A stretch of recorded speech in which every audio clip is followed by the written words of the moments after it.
Como muchos ya habéis visto y conocéis mis trabajos por haberlos visto en internet, también por los cursos que hacemos y demás, pues yo hoy no os voy a hablar de mis trabajos, sino que os voy a hablar de cómo está y cómo influye y cómo está funcionando la didáctica y la enseñanza de la arqueología virtual para construir la disciplina que es la arqueología virtual. Entonces, bueno, este tipo de trabajos, que son algunas de las cosas básicas de la arqueología virtual, como es la documentación tridimensional y luego el análisis de esos restos documentados y también la reconstrucción virtual del patrimonio, son técnicas que no salen así de la noche a la mañana, sino que hace falta que la gente que las practica las aprenda en algún sitio. Y solo enseñando y difundiendo y con esta tarea de aprendizaje se consigue construir la arqueología virtual y que cada vez se difunda más, que haya más gente que la practique y que se use más. Hasta ahora realmente solo lo hacían diseñadores fundamentalmente, como César, que le tenemos ahí, que en contacto con arqueólogos fundamentalmente pues llevaban a cabo este tipo de trabajos. También topógrafos, gente que se dedicaba a la documentación del patrimonio, ¿no? Ahora mismo esto está cambiando y son los arqueólogos los que se están formando en este tipo de técnicas y también diseñadores y demás los que se están formando en la arqueología y en la metodología de la arqueología virtual. Entonces al final estamos construyendo una disciplina nueva que se lleva haciendo durante unos años, se lleva formando, que se puede considerar como algo propio, con entidad propia que hasta ahora no existía. Entonces, esto también es bastante interesante. ¿Qué era antes? ¿La arqueología virtual como disciplina y luego esta se enseña? ¿O enseñando estas disciplinas, esta se construye? Realmente es una relación que van de la mano y la disciplina se construye a la vez que se enseña. Entonces, sin la enseñanza de esta disciplina, la misma no tiene lugar, ¿vale? Por lo tanto, no es ni si era antes el huevo o la gallina, sino que son las dos cosas a la vez. Y es la didáctica de la arqueología virtual la que la construye como una disciplina propia. En este sentido, pues, sobre todo, yo conozco más el caso español, pero también hay ejemplos, pues, en Italia, sobre todo, y en Inglaterra, probablemente, pero menos, ¿no? Donde más se está haciendo es sobre todo, en Estados Unidos hay alguna cosa, pero muy poquito. Donde más se está haciendo sobre todo es en España y en Italia. Y entonces, pues tenemos, por ejemplo, el máster de arqueología virtual y del patrimonio de la SEAD, que es la Sociedad Española de Arqueología Virtual, pero que también tiene alguna versión incluso en inglés, o sea, se intenta internacionalizar. Lo que pasa es que este máster tiene un carácter fundamentalmente práctico, o sea, fundamentalmente teórico, y por eso no está triunfando bastante, se podría decir, y hay mucha gente que no sale muy contenta porque espera una cosa y se encuentra otra. Luego están los cursos de patrimonio virtual de la Universidad de Alicante, que es donde nos hemos formado mucha de la gente de allí de España y que son también fundamentalmente prácticos, pero con carga también teórica y están muy bien. Los cursos de la URBU que damos nosotros y luego muchos otros talleres, seminarios, workshops, etc. Juan Diego también dirige algunos cursos así presenciales. O sea que se están haciendo muchísimas cosas y cada vez más para enseñar la arqueología virtual. Todo esto surge además en un ambiente en torno al cambio de década entre los 2000 y los 2010, donde encontramos que se gesta la llamada Carta de Sevilla, que son los principios internacionales de la arqueología virtual, que es como la carta del restauro, de la restauración, etcétera, para marcar unas bases que construyan como disciplina la arqueología virtual. Como digo, surgen los másteres, cursos, etc. Y también las primeras revistas dedicadas a la arqueología virtual, como es la Virtual Archaeology Review, Arqueomática, que es una italiana, y algunas otras, que esas también ayudan a construir la arqueología virtual como un conjunto, ¿no? Y todo esto ocurre, como digo, pues eso, entre 2009 y 2012, más o menos por ahí.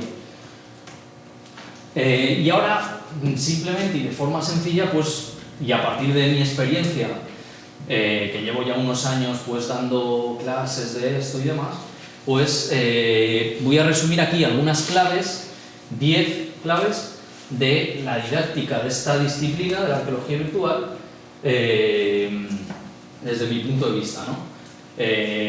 Y luego ya después pues podréis ver muchos de los trabajos que van a presentar otros compañeros, ahora sí ya en portugués, de arqueología virtual, ¿no?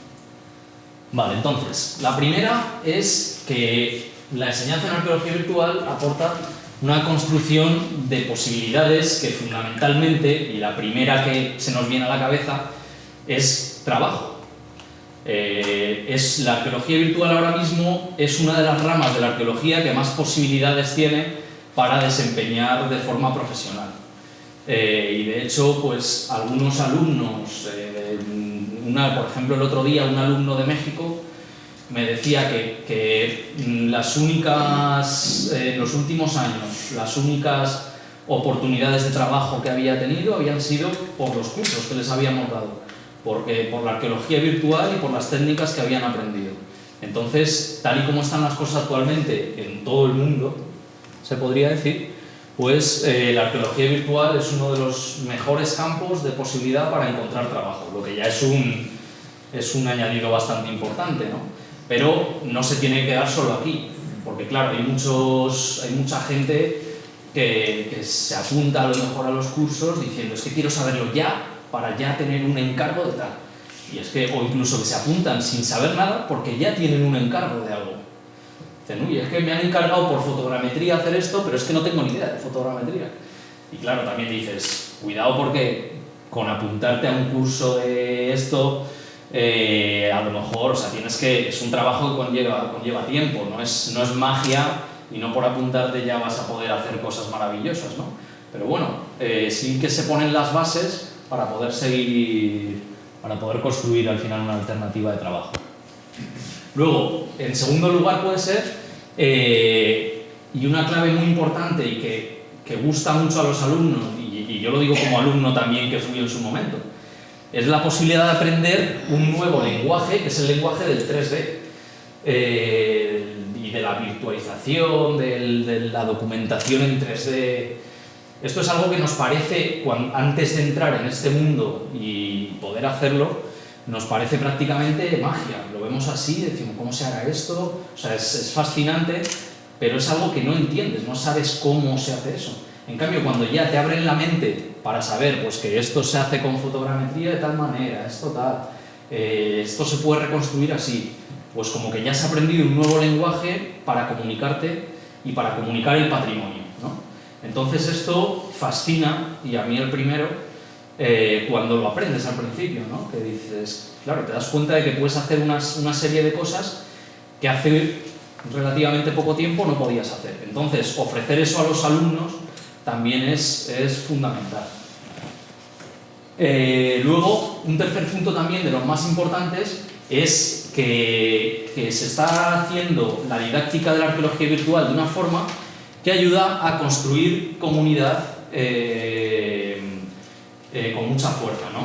Entonces, aquí tiene muchísima importancia, claro, las redes sociales y el contacto a distancia, porque fundamentalmente la arqueología virtual es algo que consiste en la aplicación de las nuevas tecnologías al estudio del patrimonio y al estudio de la arqueología, pero no hay que olvidar también que esas mismas nuevas tecnologías, internet, las redes sociales, etcétera, se pueden aplicar y se deben aplicar como alumnos y profesores en esa relación al contacto y a mantener siempre el contacto. Y como digo, ahí se construyen comunidades que duran mucho más allá de los propios cursos, los másteres, etcétera. Son relaciones que se mantienen y al final unos aprenden de unos, otros de otros, a un nivel de igualdad y se construyen amistades y se rompen fronteras también, incluso de los propios países. ¿Por qué?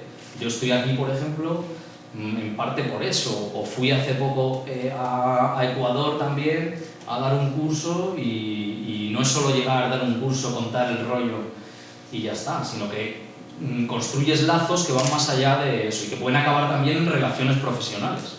Claro. Luego, otro de los puntos, la teoría y la práctica, ¿no? La relación que tienen entre ellos. ¿Qué es mejor? ¿Se debe dar más teoría, más práctica? Para los cursos online, lo que la gente demanda, lo que los alumnos quieren, es fundamentalmente contenidos prácticos que puedan aprender más o menos rápido y que puedan aplicar a un plazo corto.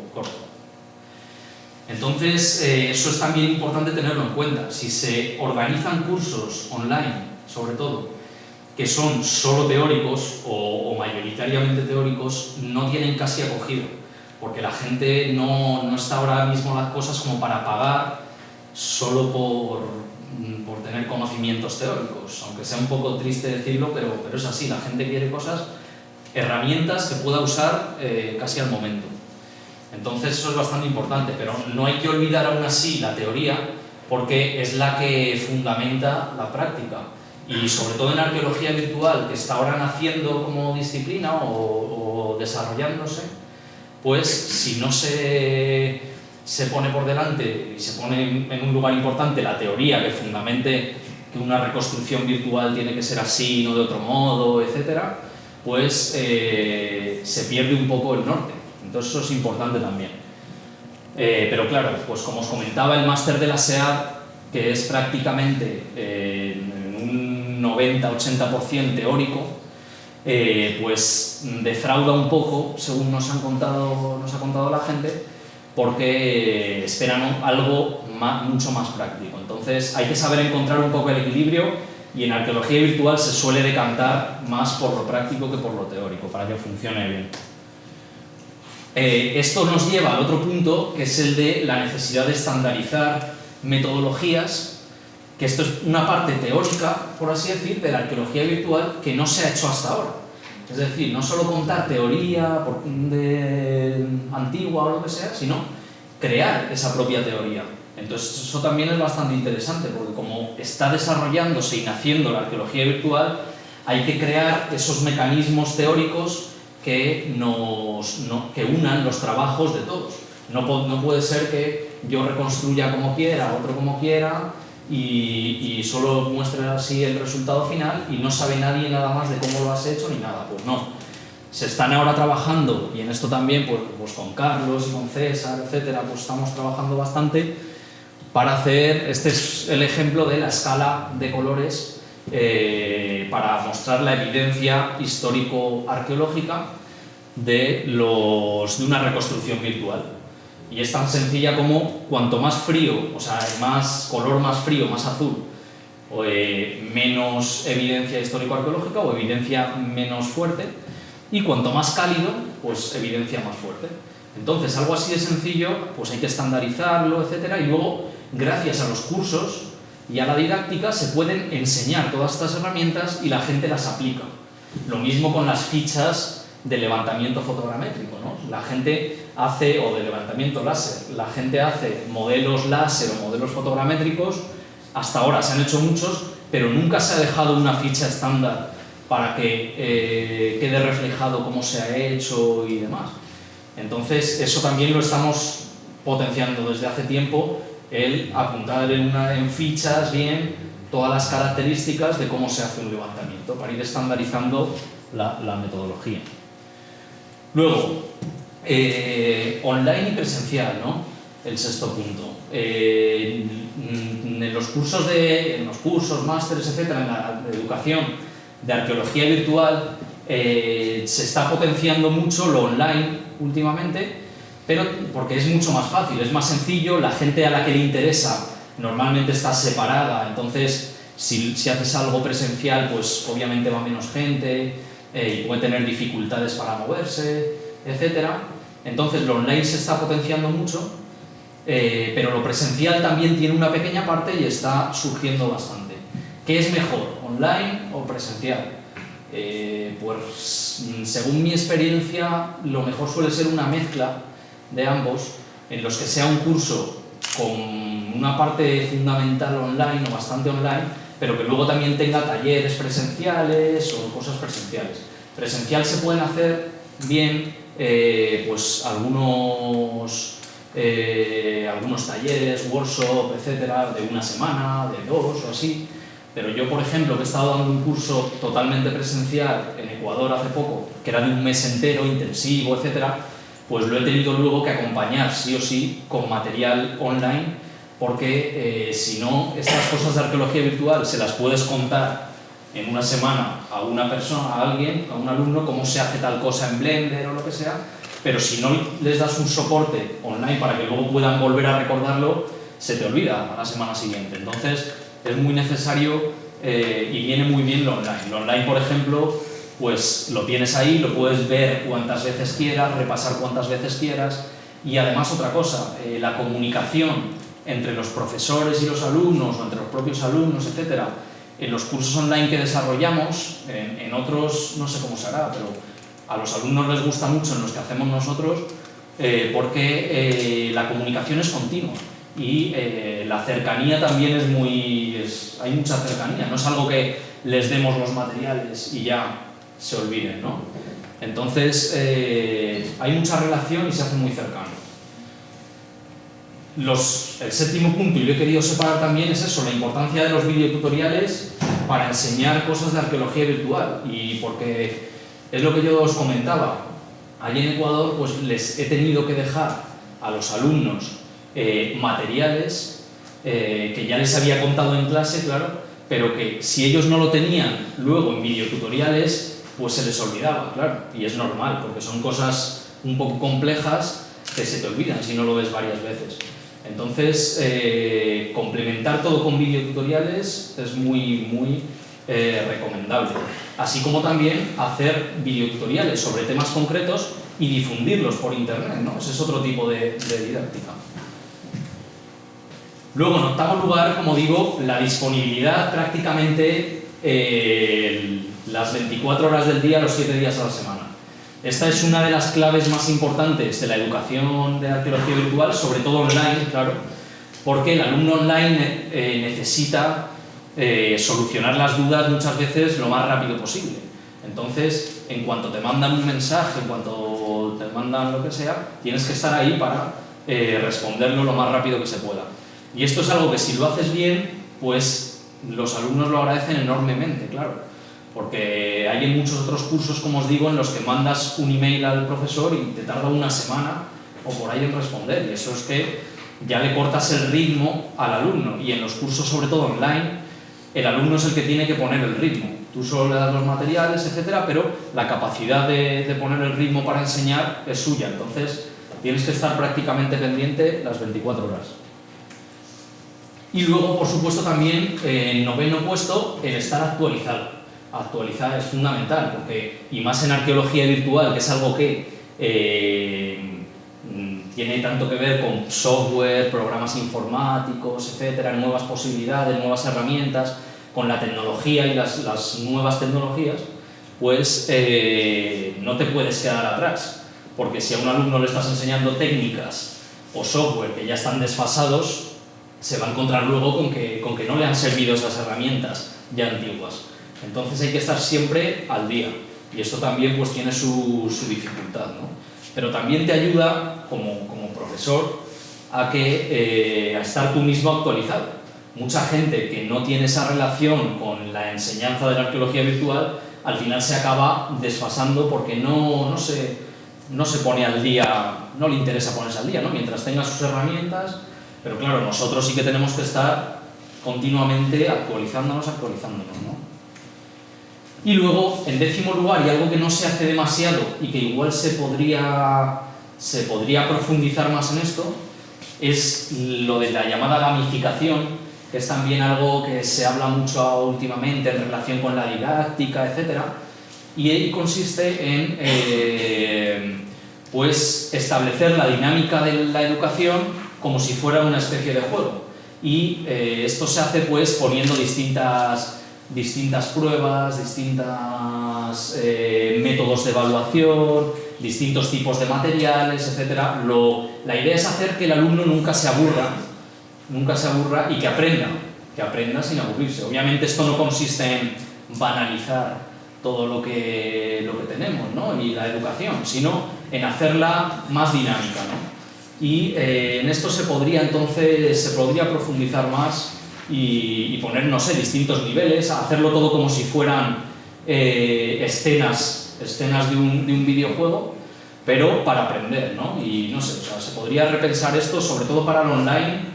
Para el online podría venir muy bien montar algo más en este sentido.